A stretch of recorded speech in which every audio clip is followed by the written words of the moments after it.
오늘 107문입니다. 107문.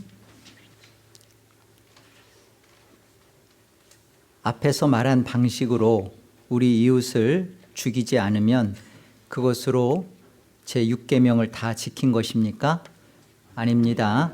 하나님께서는 시기와 증오와 분노를 정죄하심으로써 우리가 우리 이웃을 자기 자신처럼 사랑하여 인내와 화평과 온유와 자비와 친절을 보이고 우리가 할 수 있는 한 그들을 해악으로부터 보호하며 심지어 원수에게도 선을 행하라고 하셨습니다. 제6계명 살인하지 말라라는 것은 우리가 하나님의 형상을 소유한 그 생명, 하나님과의 그 관계에서 이것이 얼마나 중요한 문제인지를 살펴봤습니다. 그 살인의 뿌리는 마음에 있었구나. 그리고 그 마음에서 하나님의 형상을 해하는 것은 하나님께서 그것을 엄히 금하셨구나라는 것을 보았습니다. 마음에서 나오는 시기나 또 복수심이나 분노나 이런 것을 금하고 하지 않는 것은 소극적인 면이에요. 지난 우리 106문에서 살펴봤던 또 그런 부분들은 살인하지 말라라는 것에 대한 소극적인 것이고, 오늘 107문에서는 적극적인 살인하지 말라라고 하는 것을 다루는 겁니다. 여기 한번 107문의 답을 다시 한번 보세요. 우리가 이웃을 죽이지 않으면 그것으로 이 계명을 다 지킨 건가? 라고 이렇게 질문했고요. 아닙니다. 하나님께서는 시기와 증오와 분노를 정죄하심으로써 하나님이 그것을 정죄하십니다. 우리가 우리 이웃을 자기 자신처럼 사랑하는 거, 그 부분부터 얘기하죠. 그리고 이제 쭉 연결해서 인내, 화평, 온유, 자비, 친절, 또 우리가 할 수 있는 한 그들을 해악으로부터 보호하고 심지어 원수에게도 선을 행하라, 이런 적극적인 6계명을 다루는 겁니다.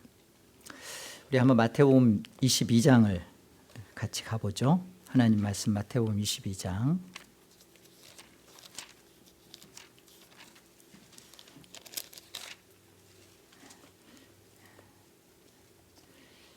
37절부터 우리 39절 같이 한번 합독하겠습니다.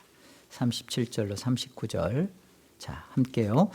예수께서 이르시되 내 마음을 다하고 목숨을 다하고 뜻을 다하여 주 너의 하나님을 사랑하라 하셨으니 이것이 크고 첫째 되는 계명이요 둘째도 그와 같으니 내 이웃을 내 자신같이 사랑하라 하셨으니, 우리가 그 하나님의 말씀인 계명인 이렇게 살인하지 말라라고 이렇게 들으면, 그래 내가 누군가를 육체적으로 안 죽였으면 살인 안 한 거지, 그렇게 생각해요. 가장 먼저는.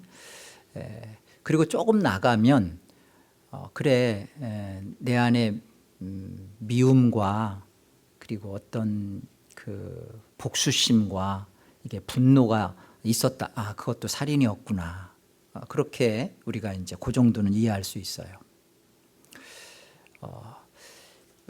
우리의 그 타락한 본성 속에서는 그것으로 내가 살인을 안 했다라는 정도로 머물고 싶어 하는 거예요.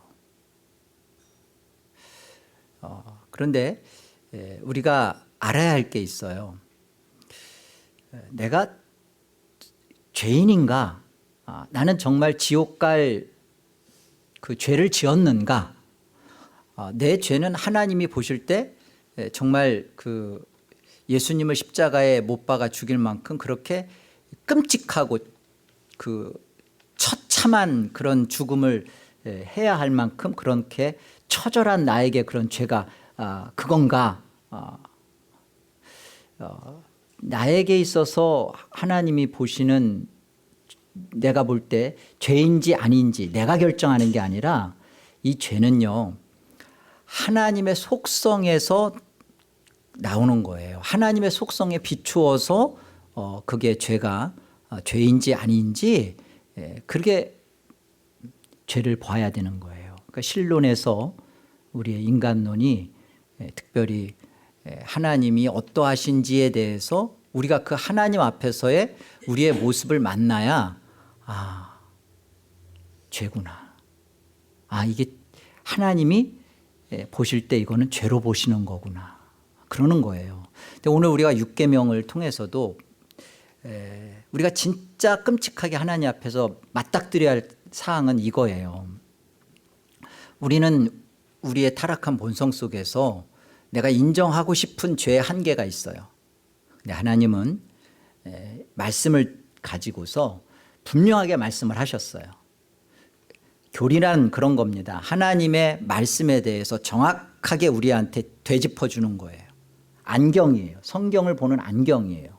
그래서 오늘 하이델베르크가 우리한테 분명하게 사람을 죽이지 않는 것으로 그러면 육계명을 다 지킨 거냐? 아니라는 거예요. 그러면서 지금 내 자신처럼 이렇게 사랑해야 된다, 이웃을. 근데 이 말은 지금 주님께서 하신 말씀이에요. 이 말씀에 대해서 지금 분명하게 하이델베르크는 이런 모습 속에서 우리가 살인자다라는 것을 가르쳐 주려고 하는 겁니다. 그러니까 잘 보셔야 되는 거예요. 그렇죠?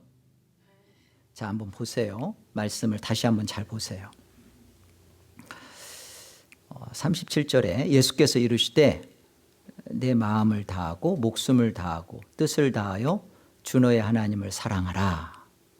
이것이 크고 으뜸되는 첫 번째 되는 계명이요. 으뜸되는 계명이라는 뜻입니다. 둘째도 그와 같으니 내 이웃을 내 자신같이 사랑하라. 이게 보시면 첫째는 하나님을 마음과 뜻과 성품을 다하여 사랑하는 것이고 둘째는 두 번째는 그 이웃에 대해서 내 자신처럼 내 몸처럼 사랑하라는 건 이렇게 두 가지가 있는 게 아니에요.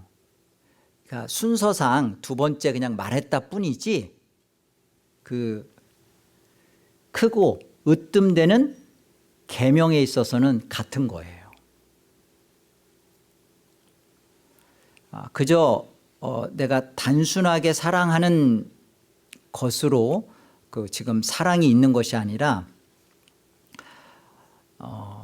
이웃을 사랑하는 문제, 이렇게 살인과 관련해서 이웃을 사랑하는 문제에 대해서 하나님이 우리에게 가르쳐 주시는 것은 마음과 뜻과 성품을 다하여 하나님을 사랑하는 그 색이, 그 강도와 같은 깊이와 그리고 그 내용과 똑같은 그것처럼 어떻게 하라는 거예요? 이웃을 사랑하라는 거예요.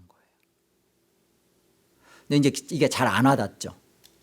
하나님을 사랑하는 그 강도, 세기처럼 이웃을 사랑한다. 이게 잘 안 와닿아요. 그러니까 성경에서 네 자신처럼, 네 몸처럼 그렇게 사랑하라는 거예요. 우리는 우리 자신에 대하여 사실은 끔찍합니다. 끔찍이도 자기애가 있고 자기를 수용해요. 자기를 사랑하고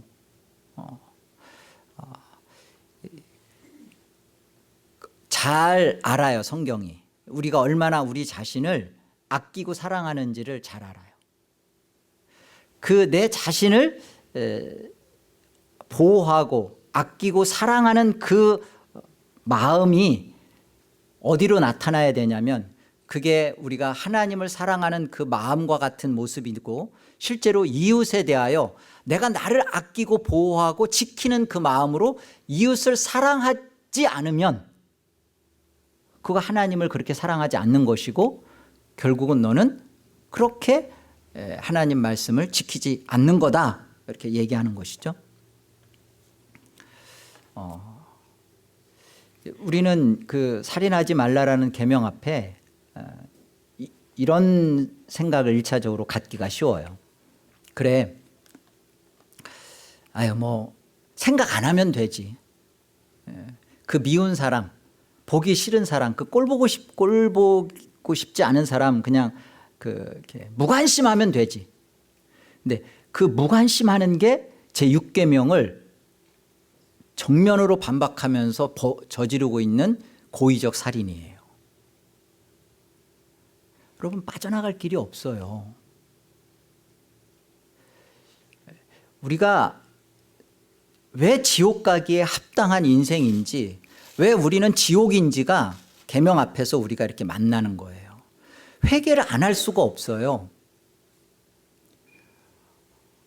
하나님이 보실 때 우리를 죄인으로 이렇게 보시는 겁니다. 네 안에서 네가 이런 하나님을 이렇게 마음과 뜻과 성품을 다하여 사랑하는 것처럼, 네 자신을 아끼고 수용하는 그 마음처럼 네 곁에 있는 자를 그렇게 받아들이지 않고 그렇게 사랑하지 않고 있으면 너는 살인한 자다. 그러니까 넌 지옥이야. 이게 교리가 정확하게 우리를 짚어주는 거예요. 우리가 이제 여기에서 말하는 구체적인 것들,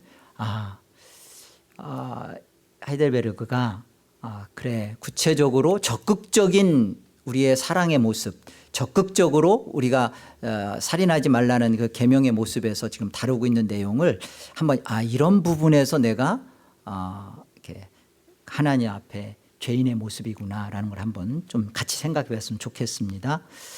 첫 번째 다루는 것은 이웃을 자기 자신처럼 사랑하라 하면서 제일 처음에 인내를 얘기하죠. 인내. 여러분, 인내는 나를 힘들게 하는 사람에 대한 인내예요. 나를 좋아하고 이렇게 내가 편안하고 그런 사람을 인내하는 거 아니에요. 자, 우리 고린도전서 13장 한번 가보시죠. 고린도전서 13장 4절을 한번 보세요.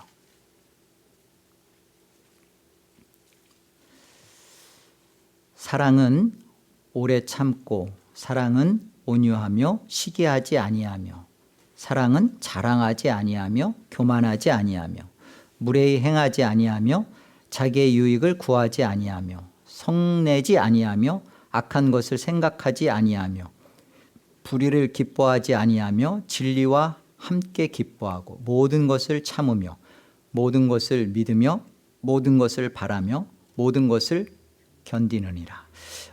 이 사랑에 대해서 얘기하면서요, 시작부터 인내를 말하죠. 오래 참는 거.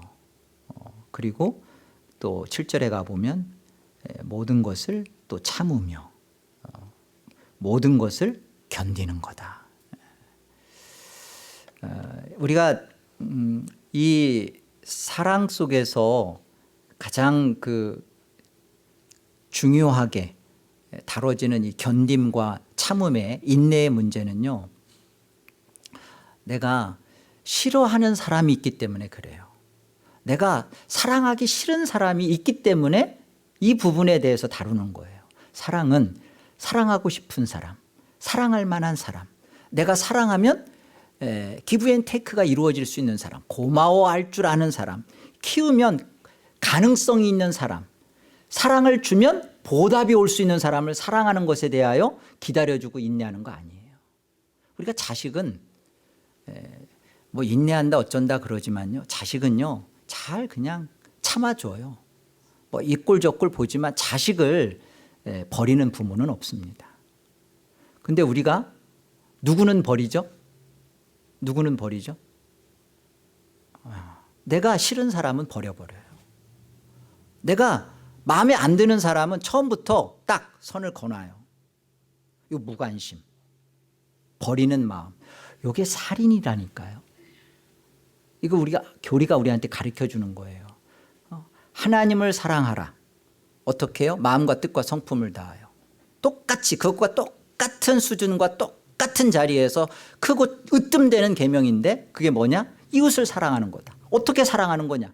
네 몸을 네가 아끼고 사랑하고 네가 네 자신을 방어하고 수용하듯이 그렇게 사랑하는 것이다.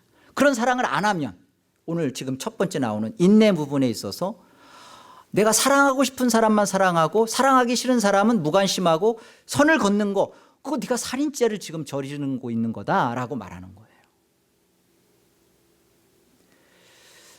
두 번째, 빨리빨리 넘어갈게요. 그 화평을 얘기하죠. 이거 실천적이고 적용적인 면이니까 화평을 말하는 것은요, 이렇게 담을 쌓지 말라는 거예요. 이렇게 그 편가르는 거, 화평의 문제, 이렇게 편가르는 거. 그 우리가 교회 내 안에서나 또는 여러분의 가정에서나 친척 간에서나 또 사회 일반에서 끼리끼리 그냥 이렇게 그 바운더리를 치고 그 안에 이렇게 영역을 두고 끼리끼리 모이고 하는 것은 벌써 거기에 반드시 누군가가 지금 살인죄를 범하고 있는 거예요. 살인을 범하고 있기 때문에 담을 치는 겁니다. 못 들어오게. 편을 가르는 거예요. 공동체 안에서도 내가 좋아하는 사람이 있어. 내 마음에 맞는 사람이 있어. 편한 사람. 나하고 꿍짝이 맞는 사람. 그런데 왠가 싫어. 저 사람이 들어오면 불편해. 그래서 어떻게든지 담을 쳐. 울타리를 쳐. 그게 살인죄라고요.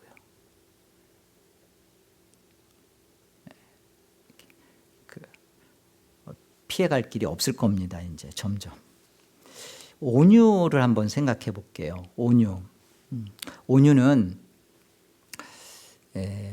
여러분 그 우리가 마태복음 산상 설교에서도 잘 나타나지만 그 상한 심령이 밖으로 표출되는 걸 온유라고 그래요.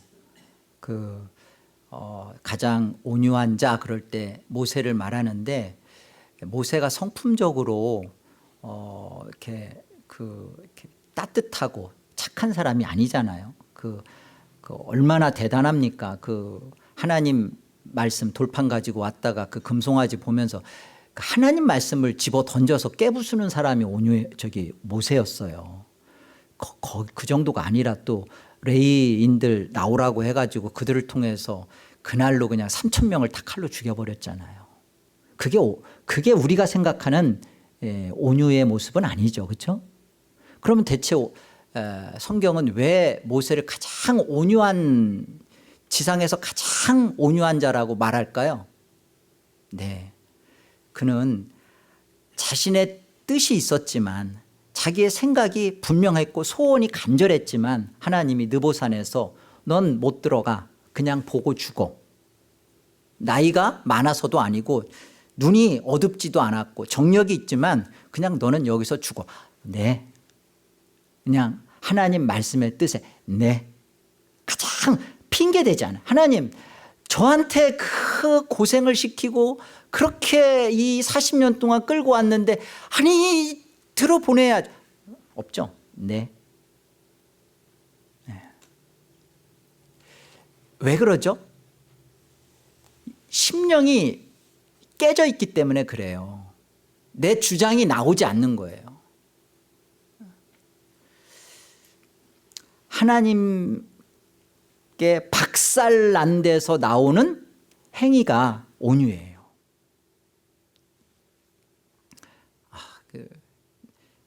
그 사람 참 이렇게 이해가 안 돼. 그 사람 왜 그런지 몰라. 왜 그런지 몰라라고 말하는 본인은 늘 언제나 정당하고 옳죠. 그렇게 사람을 바라보고 누군가를 대하고 있는 것 자체가 우리 안에 이 온유가 없는, 살인을 범하고 있는, 이웃 사랑을 행하고 있지 않는, 하나님을 마음으로 사랑하고 있지 않는 우리의 살인죄라고요. 자비는 어떤 걸까요? 자비는 여러분 그 은혜는 성경에서 말하는 은혜는 내가 받을 자격이 없는데 받는 것을 은혜라고 그래요.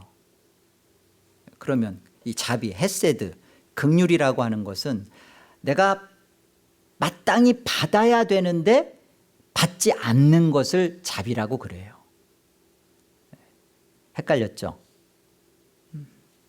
내가 하나님 앞에 은혜를 받았다 그럴 때는 우리가 정말 자격 없이 구원함을 받는 것이고 하나님 나라를 받는 것이고 예수를 받는 것이고, 자비를 얘기할 때는 우리가 하나님 앞에 마땅히 받아야 할 게 뭐예요? 우리의 죄로 인하여 영원한 형벌과 심판을 받아야죠. 그런데 하나님이 우리를 불쌍히 여겨주신다는 거예요. 내가 마땅히 받아야 되죠. 나는 내 죄의 대가로 마땅히 죽어야 되고 지옥에 가야 되죠. 그런데 하나님이 그렇게 우리를 처우하지 않았다는 거예요. 그게 자비인 거예요. 그런데 우리가 내 이웃에 대해서 난 그 사람 더 이상 안 봐, 신경 껐어, 나는 그 사람에 대하여서 내가 그냥 이미 판단을 내버리고 내가 그에게 대하여 더 이상 긍휼과 자비를 내놓지 않는 것은, 이게 적극적인 모습에서 살인을 저지르고 있는 거라고요. 우리 회개할 게 많아요. 친절은 어떤 걸까요? 친절은 여러분, 친절은 이렇게 서비스 좋게 뭐 이렇게 종업원이 이렇게 대우하는 그런 친절을 말하는 건 아닙니다. 그런 것도 이제 세상적으로는 친절이라고 보이지만 진짜 우리가 성경에서 보여지는 친절은요, 내가 옳고 내가 맞을 때 그때 나오는 부드러움이에요.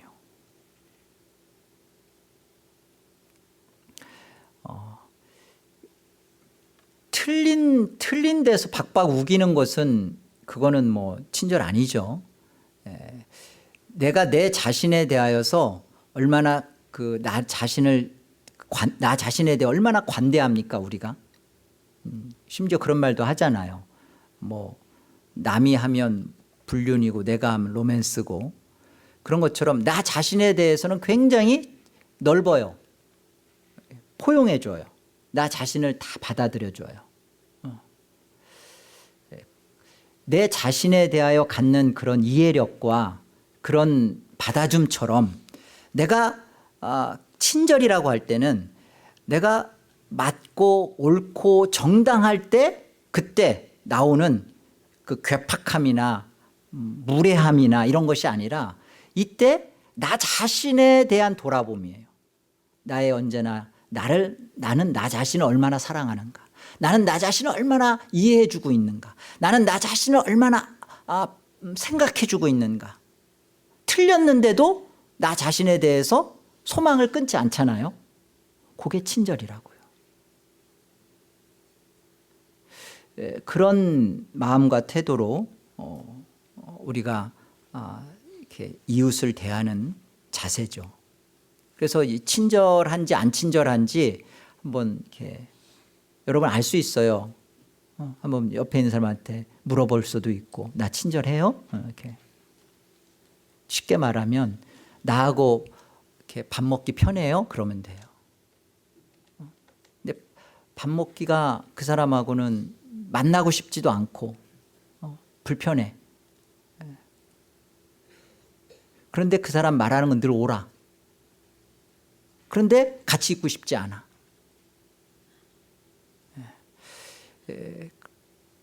돌아봐야 돼요. 내가 내 자신처럼 이웃을 사랑하라 라는 말씀 앞에, 적극적인 말씀 앞에 내가 이 부분이 지금 하나님 말씀 앞에 내가 도전을 받고 있구나, 도전이 되는구나. 내가 이 부분에서 한번 돌아보고 생각하면 좋겠습니다. 언제나 그런 공동체 안에서 문제는요, 이렇게 옳기 때문에 생겨요. 명분이 있기 때문에 싸워요. 노예에 제가 참여해봐도 요즘은 저희 노예가 많이 좋아졌는데 노예 예전에 한국에 있을 때도 참여해 보면 항상 노예 때 의장 법이요 하는 사람이 꼭 있어요. 근데 그분은 하여튼 법에 대해서 싸우려고 준비하는 분 같아. 그래서 뭘 할 때마다 법이요. 맞죠? 다 맞아요. 그래서 그거 명분대로 따라가고 하다 보면 맞는데 아주 그 사람 밥맛이에요. 재수 없고. 여러분 그 교회의 법은요.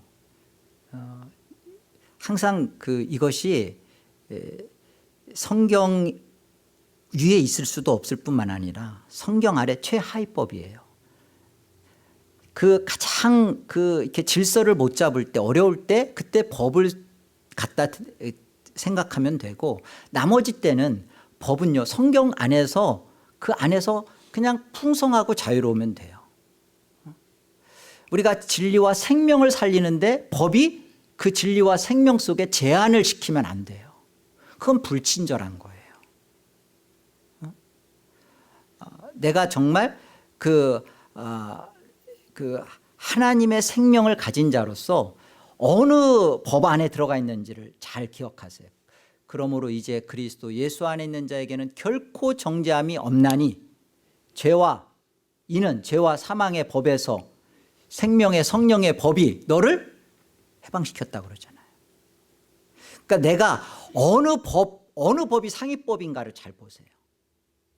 성경의 진리와 생명의 법 아래서 뭔가 좀 우리가 정한 정관이라든지 우리가 정한 우리들의 규칙이라든지 이런 것들은 그 하나님의 생명과 진리가 더 진리다워지고 세워지는 일에 사용되어지면 돼요.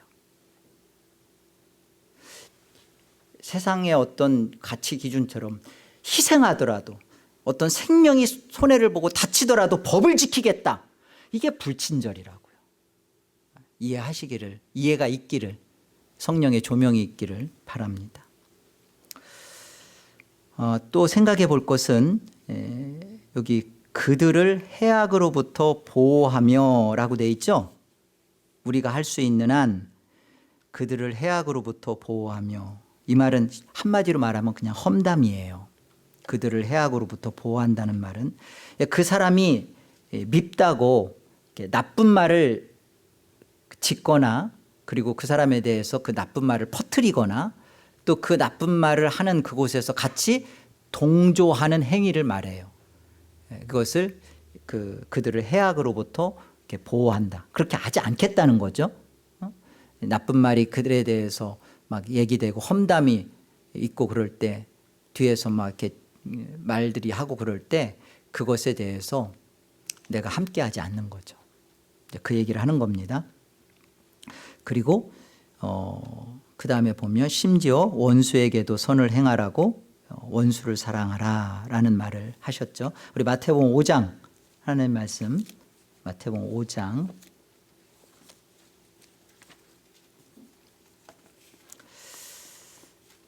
43절 한번 가보죠. 5장 43절 43절로 45절 같이 합독하겠습니다. 43절로 45절 함께요. 또 내 이웃을 사랑하고 내 원수를 미워하라 하셨다는 것을 너희가 들었으나 나는 너희에게 이르노니 너희 원수를 사랑하며 너희를 박해하는 자를 위하여 기도하라. 이같이 한즉 하늘에 계신 너희 아버지의 아들이 되리니 이는 하나님이 그 해를 악인과 선인에게 비추시며 비를 의로운 자와 불의한 자에게 내려주심이라. 우리가 여기서 한 가지만 분명하게 생각할 게 있는데요. 그게 뭐냐면 하나님은 뭐라고 말씀하시는 거냐면요. 원수를 사랑하며 너희를 박해하는 자를 위하여 기도하라. 그러면서 악인과 선인에게 해를 주고 비를 의로운 자와 불의한 자에게 비춘다고 그러잖아요. 하나님이 하시는 말씀은 이겁니다. 너가 원수다라는 거야. 네가 내 원수야. 그런데 원수인 너에게 해가 비치고 비가 내려지죠. 우리가 생각을 해야 돼요. 내가 하나님께 원수구나. 원수인 나를 하나님이 사랑하셨구나. 여기에서 내가 원수를 사랑해야 되는 이유가 나오는 거예요. 아, 내가 하나님의 원수구나. 하나님으로부터 영원히 저주거리구나. 내가 하나님과 같이 있을 수 없는 존재구나 라는 여기로부터 우리가 출발되어져야 되는 겁니다. 나는 처음부터 그 해만 받을 수 있는 의인이었고 비를 받을 수 있는 그런 내가 선인이었고 그게 아니에요.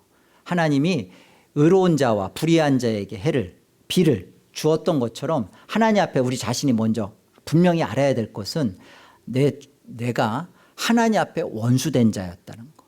그 하나님이 원수된 나를 사랑하셨고 그 원수된 내가 하나님의 이 사랑을 만나서 이제 이웃에 대하여 원수를 사랑하라는 요구 앞에 쓰는 거예요. 원수가 줄이거든 먹이고 그가 굶거든 그가 헐거든 그를 입히고 로마서 12장 말씀이잖아요. 원수에게 이렇게 왜 하죠? 하나님으로부터 우리가 그런 원수적인 우리에 대한 사랑을 하나님으로부터 받았기 때문에 그런 거죠. 자, 우리가 이제 지금까지는 우리 안에서의 그 공동체나 또 우리 안에서의 그런 관계적 이런 부분만 다뤄봤는데 실제로요.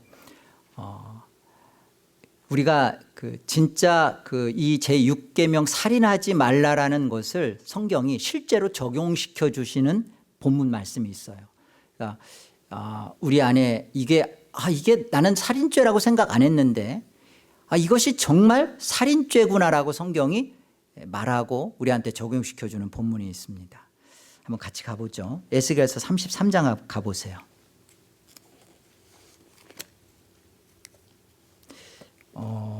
6계명을 실제로 적용하여 하신 말씀입니다. 33장 1절 보세요. 에스겔서 33장 1절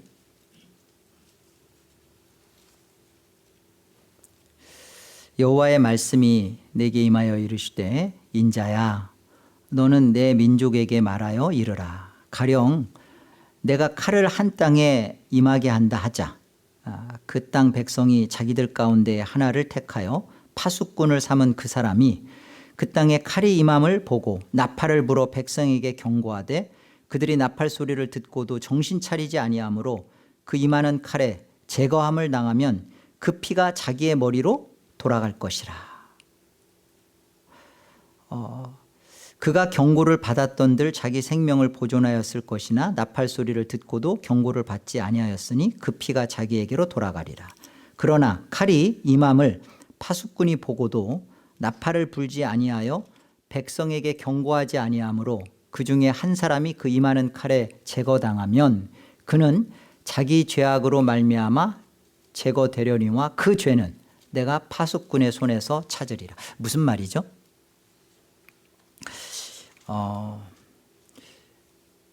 하나님의 말씀을 지금 하나님께서 한 사람을 세워서 이 땅에 칼이 임한다, 죽음이 임한다, 심판이 임한다 라고 얘기를 했을 때 이 파수꾼이 그 얘기를 해서 그 안에서 그것을 듣고 돌아오는 자가 있는 것이고, 만약에 듣고도 돌아오지 않는 자는 그 사람이 그 심판을 받는 거고요. 자, 그런데 이 파수꾼이 이 하나님의 심판과 이것에 대해서 엄히 명을 받았지만 말하지 않아. 그러면 그것 때문에 말하지 않는 피해, 살인의 모든 하나님의 말씀을 어기고 실제로 살인을 한 그 행위가 누구한테 가는 거예요? 그 파수꾼한테 가는 거예요. 여러분, 우리가 형제에게 적극적으로 우리가 하나님의 말씀과 복음을 전하지 않는 것에 대해서 우리는 쉽게 생각해요. 이건 해도 되고 안 해도 되는 거구나. 그렇죠? 우리가 하나님의 말씀을 받았죠. 들었죠. 그리고 이 복음을 전하고 하나님의 뜻에 따라서 이 복음을 나팔수처럼 외치는 것이 우리에게 주시는 구원받은 자의 이 그 하나님 앞에서의 그 회복받은 선지자직이, 그리고 이것에 대한 우리의 그 구원받은 자의 모습에, 이게 우리의 영광입니다. 안 하는데 안 해도 되고 해도 되고 하는 문제가 아니에요. 전도합시다, 복음 전합시다라는 측면이 절대 아닙니다. 생각해 보라는 거예요. 내가 하나님 앞에 말씀을 들었어요. 맡았어요. 하나님의 복음을 알았어요. 그런데 곁에 있는 이에게, 만나는 이에게 복음을 전하지 않아요. 그러면 이거는 뭐 해도 되고 안 해도 되는 문제, 그게 아니라는 거죠. 하나님이 실제로 그것이 살인이다, 너가 살인한 거다 라고 지금 말씀하시는 거예요. 정말 깨닫기를 바랍니다. 여러분, 우리가 이제 한 걸음만 더 들어가서 이제 공동체 안에서 봅시다. 우리는 공동체 안에 형제의 죄를 지적하는 것에 대해서 굉장히 머뭇거리고 그렇게 하지 않아도 되는 것처럼 생각해요. 그래서 공동체 안에서 지체들에 대해서 여러 가지 계산 때문에 우리는 살인을 저지르고 있어요. 우리가 좀 전에 살펴왔던 것처럼 인내하고 화평하고 친절하고 자비하고 그리고 해악을 갖지 않고 이런 것들 온유하고 있어야죠. 그런데 이런 것들 속에서 우리가 정말로 중요한 문제는 하나님의 말씀을 전하고, 그리고 그 말씀 속에서 형제의 잘못과 죄가 있을 때 그것에 대하여 분명하게 바르게 그것을 돕고 깨우치고 하는 일을 해야 되는 거예요. 그거 안 하는 것이 그게 살인하는 거라고요. 이제 여러분 오늘 저녁 잠 다 주무셨어요. 우리 힘으로는 그렇기 때문에 이 6계명을 지켜낼 수가 없는 거예요. 못 지킵니다. 출애굽기 20장에 가보면 이제 출애굽기 20장에 이제 10계명을 주시면서 하나님이 출애굽기 20장 2절에 나는 너를 애굽 땅 종되었던 너를 이끌어낸 네 하나님 여호와니라 라고 말씀하시면서 이제 6계명에 살인하지 말라 하셨어요. 그러니까 이 살인하지 말라라는 계명을 출애굽기에서 주셨을 때는 어떤 거예요? 애굽의 종되었던 너희를 이끌어내서, 그죠? 그리고서는 하나님의 백성답게 살도록 이 하나님의 법을 주시는 거예요. 이미 끌어내서 하나님의 백성이라고 삼으시고 그 백성인 자들에게 준 겁니다. 이 계명 자체를 지켜야만 하나님 백성이 된다가 아니라 이미 나는 너를 애굽 땅 종되었던 데서 너희를 이끌어낸 여호와니라. 그리고서는 하나님께서 살인하지 말라라고 이렇게 말씀을 주신 거예요. 이들이 1세대들이요 광야 40년 생활을 보내면서 이 살인하지 말라라는 하나님의 말씀대로 그들이 계명을 지키면서 살았을까요? 네, 못 살아냈습니다.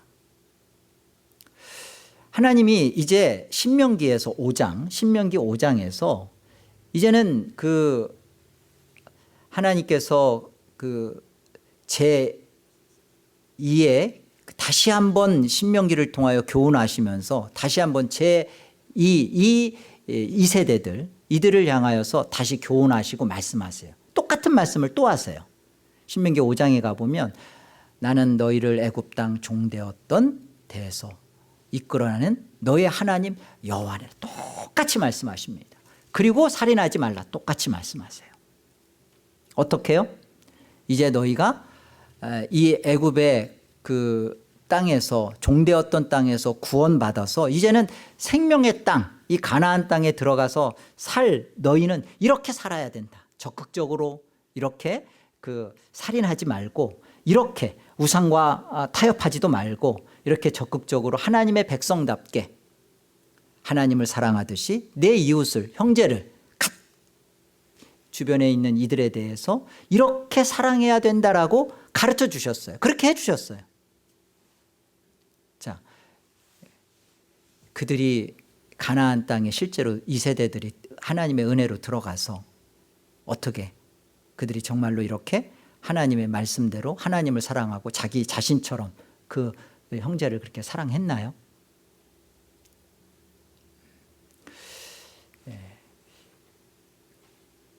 우리가 왜 신약의 교회, 성령이 임한 신약의 교회가 왜 위대한가를 한번 생각해 보세요. 오늘 정말 중요한 핵심입니다. 우리는 하나님의 말씀, 살인하지 말라는 말씀에 대해서 소극적으로도 그렇지만 적극적으로도 이 계명대로 못 살아냈어요. 그런데 왜 우리는 이 신약의 성령의 이 교회 속에 있는 우리는 왜 위대한가? 왜 복받았는가? 생각해 보십시오. 우리 한번 하나님 말씀으로 보죠. 마태복음 4장 보세요.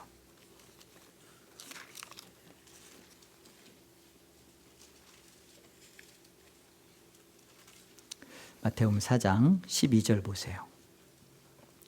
예수께서 요한이 잡혔음을 들으시고 갈릴리로 물러가셨다가 나사렛을 떠나 스불론과 납달리 지경 해변에 있는 가버나움에 가서 사시니 이는 선지자 이사야를 통하여 하신 말씀을 이루려 하심이라. 일러스되 스불론 땅과 납달리 땅과 요단강 저편 해변길과 이방의 갈릴리여. 우리 16절 17절 같이 읽습니다. 흑암에 앉은 백성이 큰 빛을 보았고 사망의 땅과 그늘에 앉은 자들에게 빛이 빛이었도다 하였느니라. 이때부터 예수께서 비로소 전파하여 이르시되 회개하라 천국이 가까이 왔느니라 하시더라.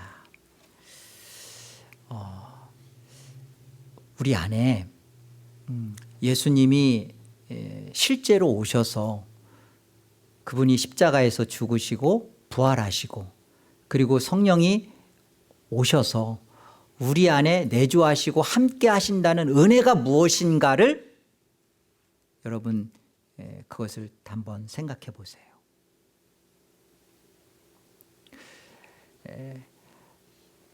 구약의 백성들은, 구약의 교회는 이 하나님이 구원해 낸 그들 속에 너희들은 이렇게 살아야 된다, 이렇게 사는 게 너희의 복이다 라고 가르쳐 주시고 그런 걸 주셨지만 그들은 그것에 대해서 살지도 못했고요, 그런 실질적으로 그런 삶을 누려보지도 못했고 그것에 대해서 이게 어떤 생명인지를 맛보지를 그들은 못했단 말이죠. 우리 신약의 우리 속에는 예수 그리스도께서 모든 것을 이루시고 다 하신 그로 성취한 것을 가지고 우리 안에 오셔서 우리가 실제로 이 성령 안에서 이 모든 부분을 하나님의 제6계명 말씀대로 살아낸 자요, 실제로 이것을 살고 있는 자로 누리고 맛볼 수 있는 자예요.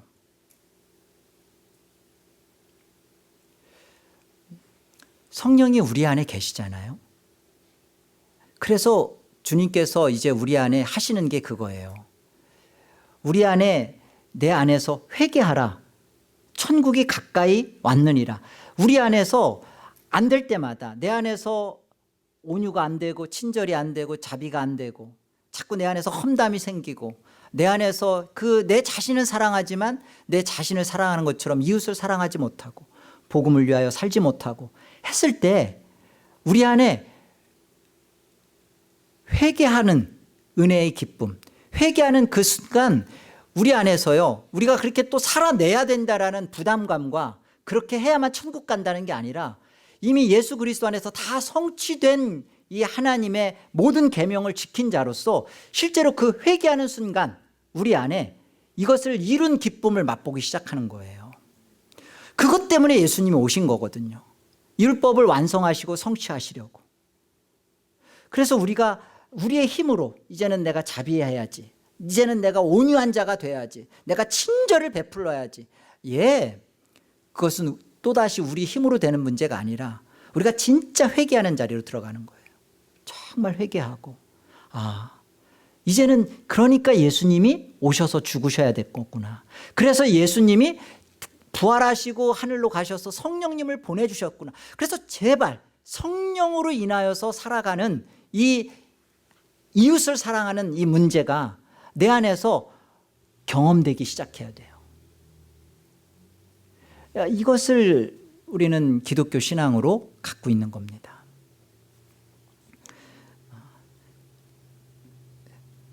내가 회개하고 내가 이 믿음으로 산다는 얘기는 쉽게 말하면 이런 거예요. 우리 안에서 안 되는 문제가 있잖아요. 내 안에서 그런 자비가 안 나오고 온유가 안 이루어지고 내 안에서 미움이 발생하고, 이때 우리가 생각하는 건 뭘 생각해야 되냐면, 이 상황은 하나님께 영광을 돌리라고 하는 거구나. 이 상황에서 내가 하나님께 영광을 돌리는 것을 이곳에서 배우고 이렇게 하는 거구나. 내 안에서 누군가에 대해서 막 이렇게 판단하고 정죄하고 그런 상황이 벌어지잖아요. 이때 우리가 회개하면서 이 상황 속에서 내가 예수 그리스도가 이런 나를 위하여 오셔야만 했구나, 죽으셨구나, 그리고 오셔서 성령이 나와 함께하는 이것을 통하여 이제 하나님께 영광을 돌리는 것이 무엇인지를 거기서 배워가야 되는 거예요. 거기서 그게 나타나야 되는 거예요.